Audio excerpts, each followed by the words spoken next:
sekedar kemampuan penulisnya menuliskan sesuatu, tapi juga karena kelembutan dan juga kesucian bacanya. Jadi tulisan itu bisa kerasa di hatinya. Tapi ketika seseorang menulis tapi dibaca dengan nggak menghadirkan hati gitu, tulisan yang menginspirasi sekalipun gitu, itu nggak akan jadi apa-apa. So kalau aku bilang kenapa tulisanku menginspirasi, bukan karena aku tulisan menginspirasi, tapi karena pembacanya, teman-teman baik aku di Instagram utamanya membaca dengan hati-hati mereka yang tulus gitu. Jadi kerasa kayak gitu sih Mbak Raufa. Itu hal yang paling paling pas untuk aku sampaikan kayaknya. Wah, Masya Allah.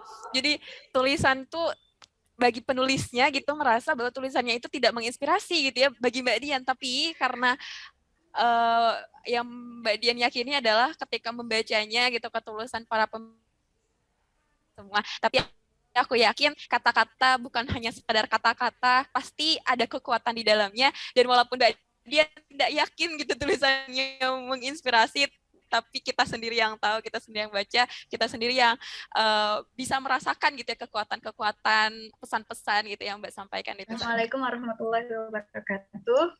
Waalaikumsalam. Gimana sih Kak tipsnya untuk untuk bisa memberanikan diri, bisa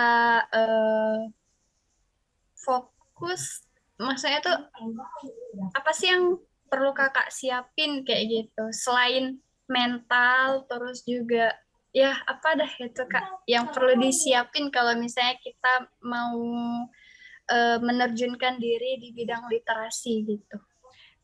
Oke, mungkin semoga Mbak Dian ini ya nangkep ya pertanyaannya. Mungkin aku bisa ini sedikit lebih ke persiapan apa yang Mbak Dian lakukan gitu ya Mbak Indri ya. Persiapan apa yang Mbak Dian lakukan dalam proses menulis ini dan kok bisa berani untuk menulis gitu. Padahal bisa terbilang baru-baru juga gitu. Padahal sebenarnya kelihatannya tuh baru berani untuk publikasi kali ya Mbak ya. Tapi kalau nulisnya mungkin udah dari lama. Silakan Mbak. Oke teman-teman mungkin sedikit sharing sedikit gitu ya. Aku memang mengenal Mbak Indri, Mbak Raufa itu nggak cuma di sini gitu ya. Teman-teman tadi kalau dibilangin Mbak Indri, aku tuh baru namanya, nanti aku terkesan promosi lagi. Tapi gini teman-teman. Sebutkan kalau itu kebaikan. Oke, tapi gini teman-teman, memang aku dia ngeliat Mbak Selin itu seneng gitu karena pada saat umur segitu aku jadi orang yang memang sudah gelut gitu ya, menggeluti dunia literasi tapi nggak berani show up gitu. Memang kalau ditanya tadi kata Mbak Rova, aku sudah menulis sejak kecil teman-teman, sejak SD aku sudah menulis tapi nggak berani untuk show up gitu. Memang terus juga di waktu aku SMP aku menulis novel teman-teman, tapi tulis tangan pakai buku tulis gitu. Itu baru lembar-lembar aku tulis, saking senengnya aku namanya di dunia literasi gitu. Sampai akhirnya aku berani show up utamanya di Instagram itu setelah aku mendedikasikan diriku, setelah aku merancang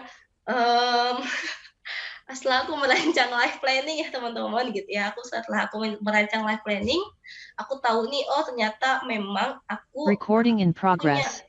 Aku memang punya passion gitu ya, passion di bidang literasi teman-teman, dan aku tahu potensi literasi itu sangat sesuatu hal yang Allah titipkan sama aku.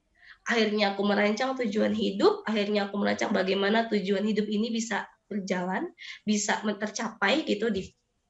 Aku tulis visi misinya gitu ya, dan langkah-langkah kecil untuk meraihnya itu salah satunya adalah dengan menulis. Kalau Mbak Indri bilang gitu ya, benar aku tuh baru berani show up itu 20 kemarin gitu ya, masih baru banget gitu ya berkecimpung di dunia kepenulisan yang di Instagram gitu. Oke, benar. Dan kalau ditanya persiapannya aku apa gitu, persiapan aku pertama cuman modal mulai aja dulu. Sebenarnya aku pertama kali banget itu teman-teman kalau bisa dibaca, aku nulis hal yang aku ada apa ya, yang aku bisa, maksudnya keseharian aku, tentang perjalanannya aku. Sebelum sampai mungkin sekarang ngarahnya bukan ke aku gitu, tapi ke lebih banyak ke objeknya gitu. Kalau dulu aku nulis keseharianku sendiri gitu, di awal-awal. persiapannya. Tapi makin ke sini kalau aku sadari teman-teman, persiapan aku pertama adalah tentang tujuan. Aku mau nulis untuk apa, aku nulis karena apa. Satu. Nah, yang kedua yang aku siapin adalah tentang diri aku gitu teman-teman, tentang kualitas daripada ibadah gitu teman-teman. Ternyata itu berpengaruh. Aku ada momen-momen di mana jadi gini, tulisan itu adalah salah satu alat aku refleksi diri gitu. Mungkin ada momen di mana aku nggak bisa share ke Instagram gitu ya, misalnya gitu. Itu adalah momen di mana apa ya, ibadah aku tuh mungkin lagi naik turun, imannya lagi naik turun teman-teman. Nah, jadi ketika aku mungkin ya gitu melakukan satu hal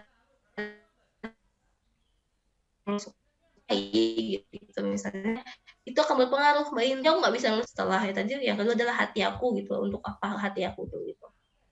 Terus yang ketiga tentang ini apa, kemauan sih.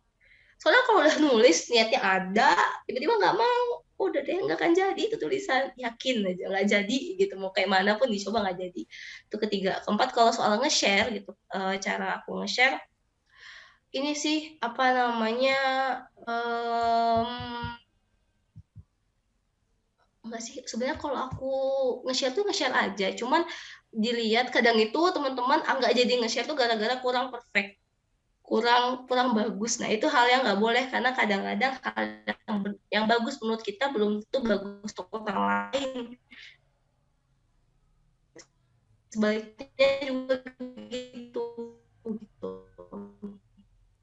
Jadi semoga bisa ditangkap ya Mbak Indri gitu. Kenapa aku awalnya akan lagi nih yang akan ya melakukan visi misiku gitu.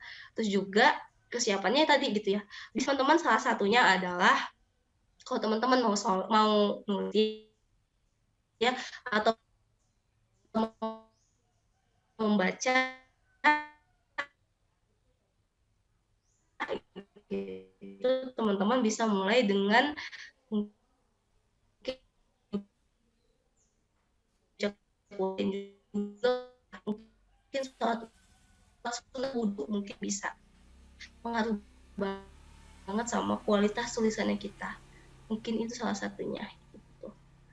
Itu aja Mbak Indri kira-kira. Ya tips yang mungkin tulisin buat kita gitu, walaupun melalui perantara tangan kita gitu, ketikan kita, tapi aku nangkepnya itu dengan kita menjaga adab-adab ketika hendak menulis dari Mbak Dian tadi gitu, salah satunya dengan berwudu dulu, sholat dulu, baca Quran dulu, maka apa yang akan kita sampaikan nanti insya Allah adalah apa yang memang Allah ingin kita sampaikan gitu, pesan-pesan yang Allah sampaikan melalui kita gitu kan. Nah, semoga menjawab ya Mbak Indri. Bagaimana? Apa ada tanggapan lagi? Oke, Masya Allah. Sudah ya, Insya Allah. Ada lagi kah yang mau menyampaikan pertanyaannya? Boleh, masih ada beberapa menit lagi ya sebelum kita tutup sesi materi ini. Oke, dari Mbak Founder, dari Kak Cici, Kak Siti Fauzia, silakan Kak. Assalamualaikum Mbak Dian. Waalaikumsalam, Mbak Cici ya? Iya. Masya Allah. Oke, ini saya langsung tanya ya Mbak ya.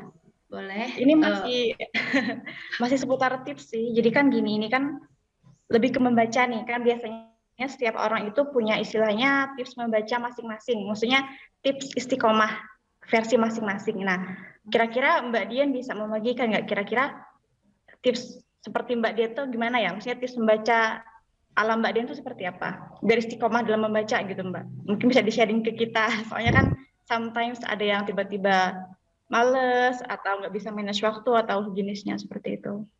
Oke, terima Kita kasih jam, Kak Cici buat pertanyaannya. Silahkan dijawab ya Mbak Dian. Gimana sih Mbak Dian bisa istiqomah membaca? Karena aku yakin kalau penulis itu dia harus mengisi juga ya Mbak.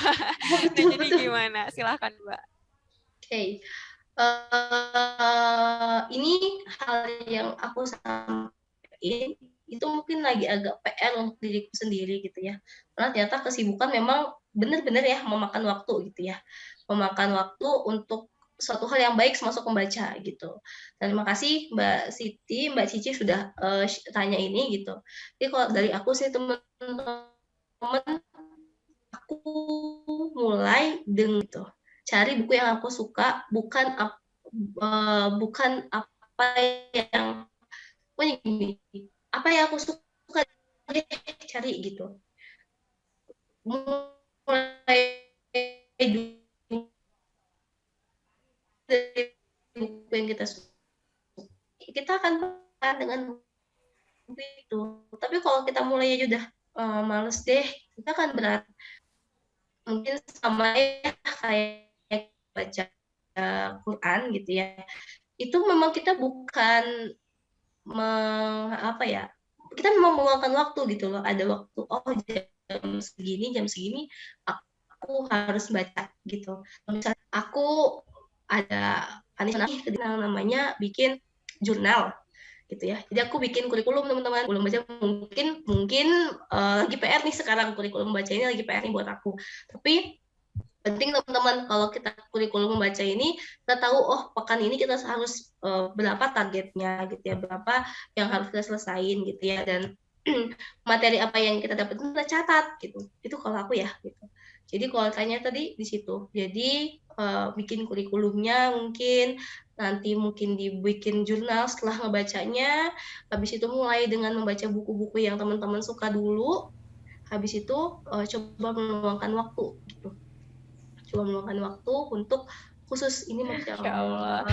Wow, jadi nambah lagi nih ya teman-teman tipsnya. Salah satunya adalah dengan membuat jurnal atau juga kurikulum membaca. Aku boleh nanya yang ini nggak sih Mbak? Gimana sih itu kurikulumnya atau jurnalnya? Mungkin bisa dijelasin sedikit biar teman-teman nih siapa tahu ada yang terinspirasi untuk bikin juga. Jadi amal kebaikan juga buat Mbak Dia nih karena bisa kita amalkan juga ya apa yang Mbak Dian bikin. Oh, ini menarik banget sih. Dan apa-apa aja sih yang diisi dari Mbak Dian di kurikulum membaca ini? Oke. Aku malu untuk sharing gitu. Sebenarnya kalau untuk kurikulum membaca itu sebenarnya aku belum begitu berjalan banget teman-teman karena baru mulai gitu ya, baru mau kayaknya aku perlu nih gitu ya. Oke, kalau kurikulum membaca mungkin aku mulai dengan pertama aku mencatat gitu ya buku-buku apa yang harus aku baca gitu. Terus habis itu setelah aku catat buku-buku yang aku baca, aku mencari ini sih teman-teman, mencari kata-kata gitu ya, kata-kata apa yang aku highlight di setiap aku membacanya. Setiap aku ngebaca dari tahapan-tahapan tersebut gitu ya, dapat dari ini dapatnya apa gitu ya. Nah terus sebentar, aku mau bikinnya kayak gini. Teman-teman aku agak malu. Jadi per bulan gitu ya, per bulan tuh aku ada ininya sendiri gitu, ada ininya sendiri. Kalau misalnya ini bukunya itu buku lebih ke jurnal sih teman-teman, belum ke kurikulumnya banget gitu. Jadi buku apa, insight yang dapetin apa gitu. Habis itu juga berapa lama nih aku menghabiskan bukunya. Nah setelah itu teman-teman, aku ada momen review. Itu review sama satu orang aja nih, berdua sama teman aku, itu review hasil bacaan aku apa gitu. Nah dari buku itu, dari kurikulum salah satunya yang bikin aku ini, aku menganalisis apa hal yang tidak aku sukai sama apa hal yang aku sukai dari buku ini. Mungkin nggak bisa menjabarkan terlalu ini banget ya, tapi memang itu salah satu kurikulum yang aku bikin gitu loh. Dan waktu praktiknya nggak begitu mudah teman-teman ternyata gitu, karena kadang kok males ya gitu, ada waktu-waktunya kayak gitu, tapi it's okay gitu, namanya juga perjuangan, namanya juga proses gitu ya. Itu aja sih kayaknya Mbak. Oke, terima kasih banyak Mbak. Jadi ini juga ya buat kita ya cara baru gitu, gimana sih cara nge-review buku dan segala macam. Oke, ini ada dari Kak Cici lagi nih, Mbak Dian, salah satu pertanyaan. Mungkin ini terakhir ya, atau teman-teman ada yang mau tanya satu lagi juga boleh, silakan raise hand. Mbak boleh nggak sih kasih rekomendasi buku bacaannya Mbak yang paling direkomendasikan? Boleh beberapa ya Mbak? nggak mesti satu juga. Yang Oke, paling banget recommended. aku langsung lihat rak buku apa ya gitu Pasti kan. banyak. Karena enggak sih kalau masih banyak gini. Rekomendasi dari aku ya. Pertama teman-teman, ini kok teman-teman agak begitu ini ya. Aku agak merekomendasikan buku ini. Namanya Ketika Kulalaikan Sholat. Karena di dalamnya itu bentuknya kita tuh diajak apa ya, refleksi tapi nggak begitu berat bahasanya. Gitu, nggak begitu berat bahasanya ya. Ketika Kulalaikan Sholat, bukunya Islam Jamal. Itu sangat recommended ya menurut aku. Itu terus habis itu buku Muslim Produktifnya Muhammad Faris, teman-teman. Itu recommended banget untuk teman-teman baca gitu. Karena penting banget, nyata itu bisa kita praktekin itu ya. Mbak Cici langsung gini tadi, Mbak Cici udah baca ya kayaknya. Ya, itu Muslim Produktif. Terus dari aku itu salah satu lagi, dua lagi deh aku tulis. Buku Lapis-Lapis Keberkahan yang Ustadz Salim. Enggak sih, lebih ke ini, dalam dekapan ukhuwah aja deh. Dalam dekapan ukhuwah sama Lapis-Lapis Keberkahan tuh aku rekomendasiin sama teman-teman. Sama bukunya, kok banyak ya. Gak apa-apa. Buku Reclaim Your Heart-nya Yasmin Mogahed. Itu. Oke, Mungkin Masya itu Allah. bisa teman-teman. Kalau Mbak berkenan sih boleh dicatat ya Mbak di kolom chat Boleh, gitu ya, aku catat judul-judulnya ya. tadi sambil Mbak catat ya. Nah, sambil Mbak Dian catat, aku pengen banget nih teman-teman dengerin, aku mau bacain salah satu tulisannya Mbak Dian ya, secara Oh random my nih God. apa yang Allah pengen aku bacain, terus aku bacain ke teman-teman. Mungkin teman-teman juga jadi apa ya, dapat manfaatnya juga nih dari salah satu tulisannya Mbak Dian. Ini aku benar-benar random banget ya. Cari aja yang seketemunya. Oke, judulnya Mendefinisikan Bahagia. Ini ditulis Mbak maaf ya Mbak, bentar. Ditulis tanggal 4 April. Mbak Dianya sambil nyatet bukunya, terus aku bacain ceritanya, tulisannya ya. Menurutmu, apa definisi dari kebahagiaan? Tentu setiap kita punya jawaban yang beragam. Sebagian berkata, ketika kebutuhan sudah mampu terpenuhi tanpa kebingungan. Ada pula yang menjawab ketika harapan mampu sampai pada titik pencapaian. Jawaban lain, katanya ketika tubuh selalu dibalut oleh kesehatan. Aku sempat bertanya pada banyak orang, tapi sore itu aku justru mendapat jawaban tanpa perlu aku bertanya. Seorang ibu, penjual kerupuk keliling, duduk bersebelahan denganku di teras sebuah masjid, lalu kami sempat bertukar sedikit cerita tentang perjalanan masing-masing hari ini. Saya sudah dari pagi jalan keliling, kayaknya belum rezekinya kerupuk saya sampai di piring nasi orang, cerita si ibu. Yang aku paham berarti dagangannya belum ada yang laku. Rezekinya ada di piring nasi saya, lanjutnya dengan senyum. Tapi saya bahagia Mbak, kaki saya masih dikasih rezeki untuk sholat ke masjid. Aku terkagum-kagum mendengarnya. Mbak, mau bantu saya jadi tambah bahagia nggak? Tanya si ibu yang membuatku sedikit terkejut. Oh boleh, gimana caranya Bu? Jawabku. Mbak pilih kerupuk yang saya jual, saya mau kasih Mbak. Biar kerupuk saya ada di piring Mbak juga hari ini. Aku terdiam sambil penasaran. Terus kenapa jadi tambah bahagia? Kata Ustadz, kalau bikin hamba Allah bahagia, nanti Allah langsung yang bahagiain kita. Saya pengen langsung dibahagiain Allah Mbak, jawab si ibu. Iya Mbak, bahagia itu kan Allah yang punya ya. Di atas motor menuju rumah kali itu, aku berulang kali mengucap syukur pada Allah atas kesempatan bertemu si ibu. Sesekali aku menengok 2 bungkus kerupuk yang tergantung di motor. Dari ibu penjual kerupuk, aku belajar langsung definisi kebahagiaan. Bahwa kebahagiaan bukan terletak pada ragam hal yang kita punya, tetapi ketika yang kita punya dapat membawa kita lebih dekat pada Tuhan kita yang Maha Kuasa. Kebahagiaan bukan pula sesuatu yang dapat diciptakan oleh manusia, karena ia pada dasarnya mutlak milik Allah, Sang Pemilik kebahagiaan. Terus dekati Dia, maka kebahagiaan akan datang dengan cara yang tidak disangka-sangka. Karena kebahagiaan Allah yang Temennya udah aku sampaikan tadi gitu ya. Tapi mau aku bilang lagi teman-teman, teman-teman semua tuh percayalah kalau memang teman-teman lahir ke dunia itu bukan main-main gitu, lahir bisa membaca hari ini bukan hal yang main-main, bukan sekedarnya teman-teman bilang aku pengen bacalah gitu, padahal sebenarnya ada maksud Allah di balik teman-teman itu bisa membaca hari ini, bisa paham dan sadar tentang literasi hari ini gitu. Teman-teman itu memiliki peran besar yang cuma teman-teman sendiri yang bisa, yang lain tuh nggak bisa ngelakuin. Karena Allah percaya cuma teman-teman yang bisa ngelakuin hal itu gitu. Jadi sekarang mulai tentukan teman-teman mau berperan apa gitu. Kalau memang teman-teman fokus ke dunia literasi, silahkan berperan lewat dunia literasi. Itu yang mau aku bilang. Masya Allah, mantap banget ya Mbak Dian. Barakallahu fiik. Oke, sebelum kita menutup sesi ini dan karena masih ada Mbak Dian di sini, rapihkan jilbab kalian teman-teman. Kita open game dulu semuanya. Kalau bisa ini memang hanya sedikitnya teman-teman di sini semoga hadir secara mindful dan mendapatkan manfaat yang besar gitu ya, dan Allah anggap semua hal ini tuh bernilai sangat besar dan berharga gitu ya di mata Allah. Amin. Oke, yang bisa